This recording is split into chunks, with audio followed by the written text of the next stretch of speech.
Rentrez ce soir à la maison, ouvrez les nouvelles, dans n'importe quelle chaîne au monde, n'importe quelle langue, n'importe quel véhicule médiatique, internet, radio, télévision, ce que vous voulez, magazine, je vous garantis, prophétie, on parlera des Juifs. Que ce soit sous la forme d'un attentat, sous la forme de l'antisémitisme, la forme de la guerre des Palestiniens, du lobbying juif américain, de l'antisémitisme en France, de ce que vous voulez. C'est phénoménal. On parle toujours de nous. De façon complètement non proportionnelle. Quel pourcentage représentons-nous du monde? Hein? 0,4. Beaucoup moins que ça. Actuellement, il y a 6,7 milliards habitants sur la planète Terre. On est combien de millions, nous? 13, on va dire 13. D'accord? Admettons que c'est 13, je ne suis même pas certain. D'accord? Disons 13. Ça nous fait donc combien? Moins d'un cinquième. Moins d'un cinquième de pourcent. Moins de 1/500e du monde. Rien. On parle de nous comme si on était je ne sais pas quoi. Il y a eu une fois un sondage en Amérique, on a demandé aux Américains, quelle est à votre avis la superficie de l'État d'Israël? La moyenne des réponses était égale à la France, soit des dizaines de fois plus. Pour arriver à la moyenne, c'est vrai qu'on dit que les Américains ne sont pas très calés en géographie. Ok, mais ils ne sont pas tous ignares, donc il y en a quand même quelques-uns qui ont ouvert une fois un atlas. Pour avoir une moyenne grande comme la France, il faut que la moitié dise la vérité, comme Israël, le vrai petit Israël que nous connaissons. Il faut que l'autre moitié dise c'est grand comme toute l'Amérique. Si quelqu'un n'a pas pris un atlas, il imagine tellement par de nous que c'est immense. Ça n'existe pas un juif qui vient ici en international qui regarde Jérusalem, c'est tout petit. Arrondissement de Paris. Sans bouchon la nuit, de la mer jusqu'à la frontière jordanienne, c'est 1 heure de route. En conduisant l'israélienne un peu rapidement, Ken. Mais c'est 1 heure de route, c'est tout petit Israël. On en parle sans cesse. Regardez ici une citation, de nouveau, d'un auteur non juif, Mark Twain, qu'on a vu déjà auparavant. Si l'on croit les statistiques, les juifs ne constituent qu'1% de la race humaine. C'était au début du siècle dernier, on était 1%. Maintenant, comme je dis, on est beaucoup moins que cela. Cela évoque un vague et nébuleux saupoudrage de poussière d'étoiles perdues dans la traînée de la Voie lactée. Naturellement, on devrait à peine entendre parler du juif. On entend parler, on a toujours entendu parler, il tient autant de place sur la planète que n'importe quel autre peuple, malgré son infime importance numérique. Il a également contribué à la liste des grands noms du monde en littérature, sciences, arts, musique, finance, médecine. On parle de nous de façon complètement non proportionnelle. Un non-juif. Ici Lloyd George, chef du cabinet de Winston Churchill durant l'entre-deux-guerres, de un non-juif qui s'exprime sur ce même phénomène. Tous les extrémismes et les fanatismes qui se déchaînent dans la nature humaine, il n'y en a pas d'aussi irrationnel que l'antisémitisme. Les juifs ne peuvent se justifier aux yeux de ces fanatiques. S'ils sont riches, on les vole. S'ils sont pauvres, on les raille. S'ils s'engagent dans la guerre, c'est parce qu'ils veulent tirer profit du son non-juif ainsi versé. S'ils prennent parti pour la paix, c'est qu'ils sont couards de nature ou alors traîtres. Si le juif habite dans un pays étranger, on le persécute et on l'expulse. S'il rêve de reconnaissance sur sa propre terre, on l'en empêche. Ça veut dire, quoi que tu fasses, t'es juif, t'es fichu. No chance. T'es en haut, on n'aime pas en haut, t'es en bas, on n'aime pas en bas, à gauche, on n'aime pas à gauche. Il se peut que même simultanément, on va accuser les juifs des choses contraires à 2 endroits du globe. L'affaire Rosenberg, le couple Rosenberg est accusé en Amérique d'être espion russe. Suit en Amérique une vague antisémite extrêmement virulente contre les juifs. Sous accusation, tu es espion russe. Simultanément, au même moment, Staline envoie des centaines, des millions de juifs dans les goulags en Sibérie pour une mort certaine de froid et de faim, avec l'accusation que vous êtes des espions américains. T'es juif en Amérique, t'es pro-russe. T'es juif en Russie, t'es pro-américain. T'es juif, t'es fichu. Regardez ici une caricature authentique d'époque. Chaque État accuse l'État voisin de tous les maux de la terre. La France qui accuse l'Allemagne, qui accuse l'Angleterre, qui accuse les Turcs, l'Empire ottoman, qui accuse les autres. Qui est responsable de tout? Le juif. Et vous croyez que c'est d'époque, c'est actuel aussi. S'il y a un peuple sur terre, la petite pastille qui empêche de tourner rond, c'est qui? C'est nous. Donc il y a une bonne raison qu'on parle de nous. Oui, il y a une bonne raison. Mais ce qui est étonnant, c'est qu'il y a toujours une bonne raison. C'était il y a un siècle, de nous aujourd'hui, et dans un siècle, et tant qu'on sera en exil, voilà, c'est complètement phénoménal. Il y a d'autres peuples sur Terre. Pourquoi toujours nous? Tu as 50 000 morts dans une inondation dans une province un peu perdue comme ça en Chine. On en parle dans le journal, à la page 30, petit carré. On touche la maison d'un Palestinien dans le territoire, le monde se met à trembler. Les Paraguayens, pourquoi est-ce qu'on n'en parle pas? Uruguay et Paraguay, qui est au-dessus l'un au-dessus de l'autre? Hein, qui c'est dans la salle?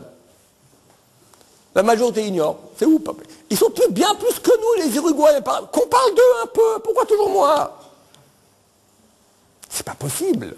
Une fois, deux fois, trois fois, 2000 ans. Regardez, on va voir tout de suite. 2000 ans qu'on parle sur nous. Il y en a d'autres sur Terre. Je suis rien que moins de rien, 500e, mais c'est complètement rien de rien. Une tribu perdue. Ma question, mesdames, messieurs, est-ce qu'un être normal, humain, de façon rationnelle, aurait-il pu, il y a 2300 ans, alors qu'on était peinards sur nos terres, chacun sur nos pains de terre, dire que, durant cet exil, on parlera de nous sans cesse, oui ou non? Rationnellement, tu peux prévoir cela à l'avance, oui ou non? Tout le monde est d'accord? Oui. Néanmoins, elle est marquée dans, de nouveau, la grande série de malédictions, Deutéronome 28, la prophétie suivante. Tu seras la stupeur, la fable, la risée de tous les peuples où le Seigneur te conduira. En hébreu, Vaïta, Leshama, Lemachal, Velishnina. Velishnina, c'est traduit par risée, mais Rashi explique un peu mieux. Velishnina, même sens que dans Veshinantam. Dans le chemin Israël qu'on lit tous les jours, on dit Veshinantam Levanecha. Tu répéteras ces paroles à tes enfants. Tu seras un sujet de conversation. Un journal veut vendre sa feuille de chou, il mène un article sur les Juifs, ça se vend. On est un bon produit médiatique. Depuis combien de temps? Depuis 2000 ans. Regardez. Alors, je n'ai pas beaucoup de temps, je vous montre rapidement, mais sachez qu'il y a beaucoup plus que cela. Sénèque, donc, il y a 2000 ans, nous écrit « Le peuple juif a mis à part un septième de son existence le Shabbat pour le consacrer à l'oisiveté. Le week-end, c'est une invention juive. À l'époque, c'est un truc qui n'existait pas. Un peuple de oisifs, des bandes de paresseux.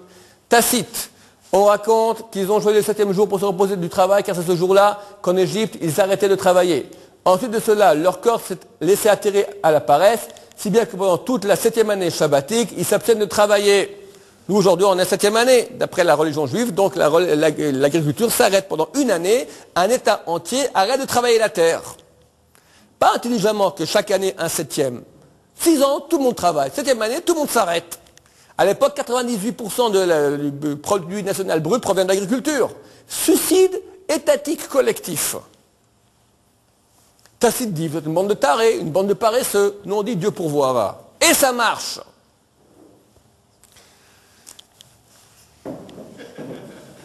« 20 siècles de pensée chrétienne sur les Juifs, au nom de « aime ton prochain comme toi-même ».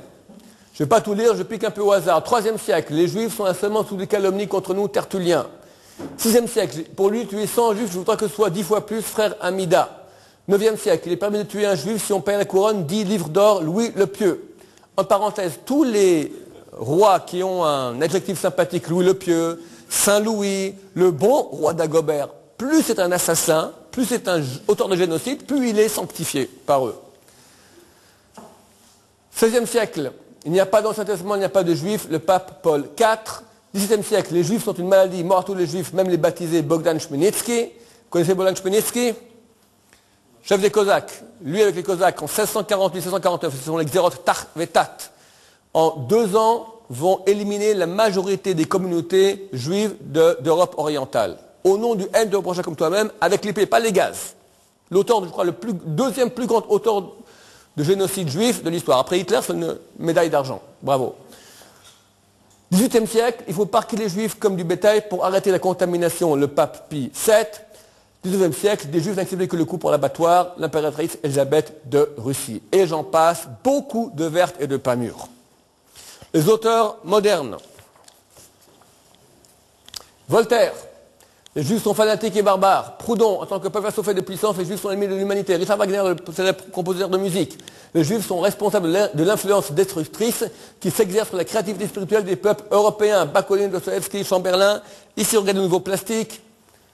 La fameuse caricature classique du Juif, petit, trapu, un peu gros, la barbe hirsute, le nez proéminent, le front bas, les sourcils épais, la kippa un peu puante, les doigts, les ongles pas coupés depuis quelques mois, et la main droite, l'oseille, qui amène la mort avec une tête impayable en Polska, en Pologne. les premières couvertures des célèbres protocoles des sages de Sion. De quoi s'agit-il? Protocole des sages de Sion, c'est un pamphlet, le soi-disant protocole d'une assemblée de 300 juifs sages en Mongolie, jusque là-bas on est allé pour s'assembler, qui projette la conquête du monde. Ça a été écrit en fait par un agent de la Okhrana, la police secrète du Tsar, à Paris en 1905, certain Serge Nilus. Ce Serge Nilus, donc, raconte que les Juifs ont comme projet de la conquête, d'avoir la domination du monde, et bien sûr l'introduction explique comment ils ont payé, parce que les Juifs aiment beaucoup d'argent, ils ont payé un très lourd tribut à un traître juif qui a vendu le protocole, et le publicateur fait la grande mitzvah de montrer aux yeux du monde entier quels sont les plans secrets du peuple juif. Tous les pays européens dans l'entre-deux-guerres ont publié ces pamphlets. Vous avez ici l'édition française de Péril juif, ici le nouveau Péril juif, donc les tentacules, ici il enfonce ses doigts faisant saigner, écrase les pauvres petits enfants non juifs. La version autrichienne, est-ce qu'on peut imaginer une chose plus affreuse que ça? Essayez de faire un animal plus laid que ça. Impossible. La version allemande, l'aigle à bec de juif, version suédoise, serpent international à la tête de juif, version brésilienne. Là, un original français aussi. C'est une nécessité pour tout Français décidé à se défendre contre l'emprise hébraïque que d'apprendre à reconnaître le juif. Faites rapidement votre instruction en consultant ces documents. Vous avez l'œil, le nez, l'oreille, la bouche, vous reconnaissez tous, hein? On appelle ça l'évidence anthropomorphique. Ici, la version américaine, c'est pas mieux. How we may know him, comment le reconnaître? Restless, suspicious eyes, des yeux sans repos suspicieux. Moi, c'est toujours la bonne affaire. Le nez courbé, les oreilles anguleuses, les genoux ronds, les doigts effilés, les pieds plats, et ici, une vue de l'arrière répulsive, comme on se ressemble tous. Et je pourrais continuer comme ça toute la nuit entière, j'en finirai pas. Quand je suis allé faire cette conférence il y a quelques années, je suis allé à la Bibliothèque nationale israélienne, rayon antisémitisme. C'est inimaginable. Pas des dizaines, des centaines de rayons. Je crois sans me tromper pouvoir dire qu'il n'y a aucun sujet dans toute l'histoire de l'humanité qui a été autant traité que la haine du juif. Alors, sur un point ponctuel de l'histoire, tu as beaucoup de sujets qui sont, mais vu que nous, toute l'histoire on parle de nous, en fin de compte, les Égyptiens, les Perses, les Babyloniens, ça j'ai pris que de 2000 ans, mais ça fait depuis qu'on existe qu'on parle de nous. Le Talmud dit pourquoi le mont Sinaï s'appelle-t-il Sinaï? Il s'appelait Chorev, il a été surnommé Sinaï, parce que Yarda Sinaï a descendu la haine. Sinaï signifie la haine des nations envers nous. Ça fait depuis qu'on existe qu'on nous hait. Et ils le disent bien à tous les niveaux, toujours et tous les jours. Alors je vous parle maintenant. Dans chaque rédaction, tu as un rédacteur en chef qui est en train de maintenant d'arranger son numéro de demain matin. Dans quelques heures, ça passe sous presse. Alors je vous parle maintenant, tu as 10 000 petits anges qui sortent du ciel, qui lui disent « Attention, n'oublie pas un article sur les Juifs. » Ah ouais, j'allais oublier. Et il le met. Et ça fonctionne comme ça depuis 3000 ans. Comment ça se fait? Une petite phrase dans la Torah, « Vaïta lishnina » on parlera de toi sans cesse. C'est pas phénoménal? Demain, quelqu'un il se pose une question, est-ce que la Torah est d'origine? Oui ou non? Ouvre la radio.